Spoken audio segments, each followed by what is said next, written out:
seorang tukang tewas tertimpa besi cor dari lantai 2. Proyek kembali dihentikan.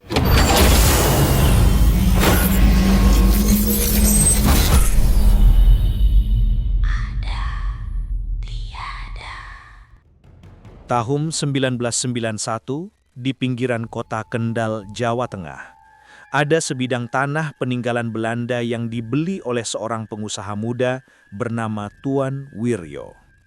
Ia ingin membangun rumah impiannya. Rumah besar 2 lantai bergaya kolonial, lengkap dengan balkon dan halaman yang menghadap ke sawah luas. Rumah itu seharusnya menjadi simbol kesuksesannya. Tapi bagi warga sekitar, proyek itu justru dikenal dengan nama lain, rumah yang tidak pernah selesai. Pembangunan pertamanya gagal total. Tanah di sisi timur tiba-tiba longsor tanpa sebab, menelan sebagian pondasi. Anehnya, hari itu tidak hujan, tidak juga gempa. Beberapa pekerja terluka dan sejak itu banyak yang menolak kembali bekerja di sana. Beberapa bulan kemudian pembangunan dimulai lagi. Namun kali ini lebih buruk. Seorang tukang tewas tertimpa besi cor dari lantai 2. Proyek kembali dihentikan. Warga mulai berbisik. Tanah itu seperti menolak untuk didirikan bangunan di atasnya. Namun Tuan Wiryo tak menyerah. Ia membangun proyek ketiga, membawa pekerja baru dari luar kota. Di antara mereka ada seorang tukang bernama Pak Darno, pria paruh baya, pendiam, pekerja keras, dan jarang bicara. Ia datang paling pagi, pulang paling akhir, dan seakan tidak pernah lelah. Beberapa minggu pertama semuanya berjalan lancar. Tapi kemudian warga mulai mendengar sesuatu dari arah proyek. Suara palu, pelan, teratur, berulang. Tok, tok, tok. Seperti seseorang yang masih bekerja di tengah malam, padahal semua pekerja sudah pulang. Beberapa warga penasaran. Mereka berjalan mendekat sambil membawa senter, namun setiap kali mereka sampai di depan pagar proyek, suara itu berhenti. Tak ada siapapun di sana, hanya alat-alat kerja dan tumpukan semen yang diam di tempat. Keesokan paginya, mandor memastikan tak ada pekerja yang lembur malam sebelumnya. Tapi anehnya, satu palu besar ditemukan di lantai 2, masih lembab dan berdebu, seperti baru saja digunakan. Beberapa orang bilang itu hanyalah gema masa lalu. Ada juga yang percaya setiap kali rumah itu dibangun, roh para pekerja yang dulu kehilangan nyawa di sana ikut kembali, seolah masih ingin menyelesaikan pekerjaannya. Tapi di antara semua pekerja, hanya Pak Darno yang tampak tak terusik. Ia tetap bekerja seperti biasa, datang lebih awal dari siapapun. Saat ditanya soal suara itu, ia hanya menjawab pendek. Kalau tanahnya belum tenang, jangan buru-buru mendirikan rumah. Tak ada yang tahu apa maksudnya. Tapi kata-kata itu menjadi pertanda awal dari tragedi yang akan datang. Sebelum kita lanjut, jangan lupa tekan tombol subscribe, nyalakan loncengnya, dan tinggalkan komentar di bawah. Menurut kamu, kenapa tanah itu menolak didirikan rumah di atasnya? Hari-hari telah berganti, dan tiba pada suatu hari cuaca sangat terik. Para pekerja sibuk menggali pondasi bagian timur rumah, bagian yang dulu pernah longsor 2 kali. Mandor berkali-kali mengingatkan agar hati-hati karena tanah di sisi itu mudah amblas. Tapi pekerjaan harus tetap berjalan. Target waktu makin dekat, dan Tuan Wiryo sudah mulai resah karena biaya pembangunan membengkak. Pak Darno tampak seperti biasa. Ia bekerja paling dekat dengan tepi galian. Keringatnya bercucuran, tapi langkah tangannya tetap mantap memukul besi, meratakan tanah. Ia dikenal sebagai tukang yang teliti, tidak pernah tergesa-gesa. Tapi siang itu, sesuatu terasa berbeda. Beberapa pekerja lain sempat mendengar bunyi gemeretak kecil dari dalam tanah, seperti ada rongga yang tiba-tiba pecah. Dalam hitungan detik, tanah di sisi timur runtuh. Semua orang berteriak, "Longsor, longsor, longsor!" Debu mengepul tinggi, mandor dan para tukang berlarian. Dan saat longsor telah selesai, mereka menuju ke arah lokasi longsor itu. Tapi saat gumpalan debu perlahan menghilang, Pak Darno yang diketahui rekan-rekannya bekerja di area itu, ia sudah tak terlihat. Ya, tertimbun longsor. Mereka menggali dengan tangan kosong, memanggil namanya berkali-kali. Pak Darno! Pak Darno! Tapi hanya suara napas mereka sendiri yang terdengar. Galiannya makin dalam, namun tak ditemukan tubuh. Hanya serpihan papan dan karung semen yang ikut amblas. Pencarian terus dilakukan hingga sore. Beberapa pekerja bahkan tetap menggali saat malam tiba dengan membawa obor. Tapi hasilnya nihil. Mandor akhirnya memutuskan untuk menghentikan pencarian. Ia berdiri lama di tepi lubang, lalu berkata pelan, "Biar tenang, jangan diungkit lagi." Esoknya, lubang itu disemen dan diratakan. Proyek kembali dilanjutkan, seolah tak pernah ada kejadian apa-apa. Tapi, sejak hari itu, suasana di proyek berubah. Udara terasa berat setiap sore menjelang malam. Para pekerja mulai mendengar sesuatu. Suara tok, tok, tok dari arah lantai yang baru dicor. Pelan, berulang, ritmis. Seperti seseorang yang sedang memukul sesuatu dari bawah tanah. Beberapa pekerja menalak lembur. Ada yang mengaku mendengar suara itu semakin keras menjelang tengah malam.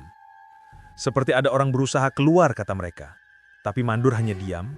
Ia tahu, tepat di bawah tanah itu, ada seseorang yang tak pernah sempat pulang. Dan rumah itu tetap dibangun di atasnya.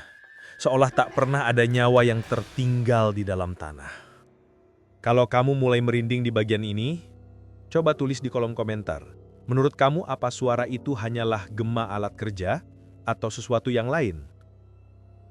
Sebelum lanjut, jangan lupa subscribe dan nyalakan lonceng notifikasi, karena selanjutnya sesuatu yang terkubur akan mulai menampakkan diri. Setelah tragedi itu, proyek pembangunan rumah besar milik Tuan Wiryo resmi dihentikan. Tak ada satupun pekerja yang mau kembali ke lokasi itu. Mereka bilang tanahnya sudah makan orang. Suara palu yang dulu terdengar setiap malam kini hilang, tapi suasananya tetap aneh. Seperti tanah itu menyimpan napas seseorang yang belum selesai bekerja. Tuan Wiryo akhirnya menyerah. Ia menjual tanah itu dengan harga murah. Sejak saat itu, rumah setengah jadi itu berdiri terbengkalai selama bertahun-tahun. Dindingnya berlumut, besi-besi karatan, dan ilalang tumbuh tinggi menutupi pondasi lama di sisi timur. Warga sekitar menyebutnya rumah yang tak mau jadi. Lalu 7 tahun kemudian, tepat tahun 1998, datang seorang pemilik baru. Seorang pengusaha dari kota Semarang bernama Pak Hendro. Ia ingin melanjutkan pembangunan rumah itu menjadi villa keluarga. Ia membawa tim pekerja baru dan menunjuk mandor berpengalaman bernama Pak Giman untuk memimpin proyeknya. Beberapa minggu pertama berjalan lancar, sampai suatu pagi Pak Giman kedatangan seorang lelaki tua yang datang ke lokasi dengan langkah pelan. Bajunya lusuh, wajahnya pucat, tapi matanya tenang. Ia menunduk sopan dan berkata, "Saya Darno, Pak.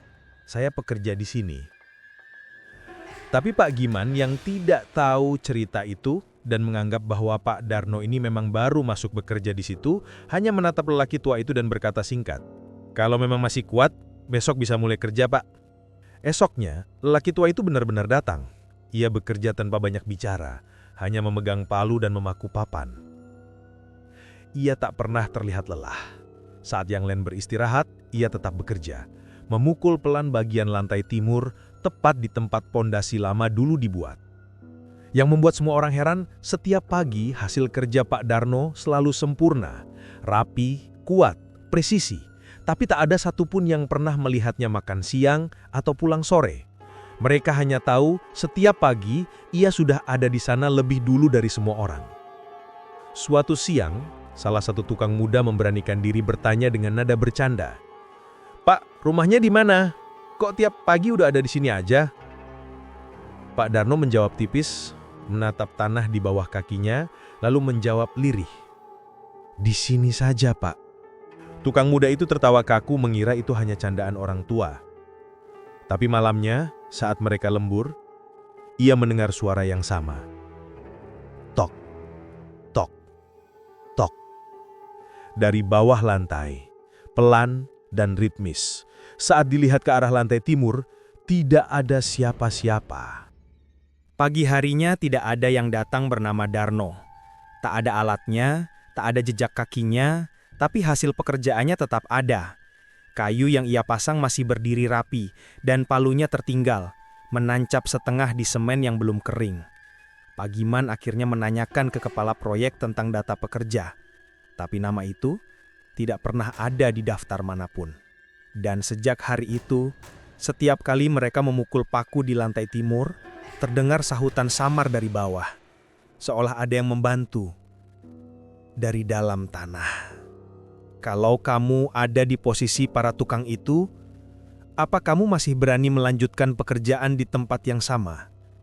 Tuliskan pendapatmu di kolom komentar ya, karena saya ingin tahu seberapa jauh kamu akan bertahan kalau kenyataan mulai terasa seperti mimpi buruk.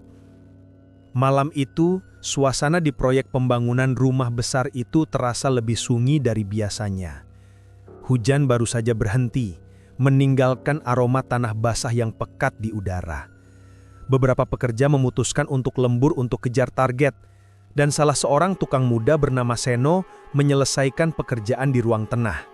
Tepat di atas pondasi timur, tempat kisah lama itu dimulai.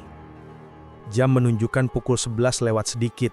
Ketika palu terakhir diketukkan, terdengar suara tok, tok, tok dari bawah lantai. Seno berhenti, menunduk, mencoba mendengarkan. Suara itu berulang, ritmis, seperti seseorang sedang mengetuk dari balik tanah. Ia menempelkan telinga ke lantai. Bunyi itu semakin jelas, dan kali ini disertai gesekan besi menyeret tanah. Lalu samar-samar terdengar sesuatu yang seperti helaan napas berat, panjang, diikuti bisikan lirih. Masih belum selesai. Seno berdiri cepat. Tubuhnya gemetar, senter di tangannya bergetar dan menyorot ke arah lantai, tapi tiba-tiba dari ujung ruangan ada bayangan hitam berdiri diam. Sosok itu kurus, bahunya menunduk, wajahnya tertutup rambut kusut dan debu semen. Tangannya memegang palu tua berkarat, dan dari pergelangannya menetes sesuatu yang hitam seperti lumpur. Seno terpaku. Sosok itu tak bergerak, hanya berdiri di tempat yang sama, di mana pondasi lama dulu digali. Lalu perlahan, ia mengangkat wajahnya. Kulitnya pucat abu-abu, dan di bawah matanya tampak bekas luka kering yang seperti retakan tanah. Suara tok, tok, tok terdengar lagi. Tapi kali ini berasal dari tangan sosok itu sendiri. Palu yang menabrak tanah kosong tanpa suara. Seno mundur satu langkah. Sosok itu perlahan berbalik ke arahnya. Bibirnya terbuka sedikit, dan dari celahnya keluar suara berat yang hampir tidak terdengar. Kerja belum selesai, Mas. Lampu gantung di atas kepala Seno berkelip. Ia berlari keluar ruangan menjatuhkan senter. Saat ia menoleh sekali lagi, sosok itu sudah tak ada. Hanya bekas lumpur basah di lantai membentuk jejak kaki menuju ke lantai timur. Keesokan paginya, para pekerja membongkar sebagian lantai. Saat semen diangkat, udara berubah pengap, berbau karat dan lembab. Di bawahnya ada rongga kecil berisi tulang belulang dan sebagian sabuk kulit tua rapuh. Semua terkejut. Mandor menatapnya lama, tak ada yang bicara. Semua yang ada di sana terdiam. Tak ada yang berani bicara, hanya menatap dalam diam. Pak Darno, ujar seseorang pekerja pelan. Tak ada yang menimpali, tapi semua tahu. Mereka akhirnya menemukan apa yang tertinggal sejak 7 tahun lalu. Beberapa pekerja bersumpah. Setelah tulang itu diangkat, mereka mendengar langkah pelan menjauh dari arah pondasi. Bukan menakutkan, tapi seperti seseorang yang akhirnya pulang setelah menunggu terlalu lama. Petugas kepolisian datang hari itu. Tulang belulang diangkat dengan hati-hati dan dibawa ke pihak berwajib. Tak ada laporan lanjutan, tak ada berita besar. Tapi sejak hari itu, pembangunan rumah besar itu dihentikan selamanya. Kalau kalian yang menemukan jejak seperti itu di tempat kerja kalian, apa kalian berani melanjutkan pekerjaan itu? Tulis pendapat kalian di kolom komentar. Sampai hari ini tetap kosong, ditumbuhi rumput tinggi dan semak liar. Beberapa warga yang lewat malam hari mengaku masih mendengar suara tok, tok, tok dari arah bekas pondasi. Pelan, ritmis, dan konsisten. Seperti seseorang yang masih bekerja, menyelesaikan apa yang belum sempat ia rampungkan. Mungkin bagi arwah Pak Darno, rumah itu memang tidak pernah selesai. Dan mungkin memang tidak seharusnya selesai. Kalau kalian lewat di tempat yang katanya berhenti dibangun begitu saja, coba perhatikan sekeliling kalian. Mungkin ada seseorang yang masih bekerja di sana, tapi tidak terlihat oleh mata biasa. Tulis pendapat kalian di kolom komentar. Apa menurut kalian ini hanya kebetulan atau ada sesuatu yang masih tertinggal di sana? Jangan lupa subscribe, nyalakan loncengnya, dan bagikan video ini agar kisah seperti ini tidak tenggelam oleh waktu. Sampai jumpa di video berikutnya. Di antara dunia yang ada dan tiada.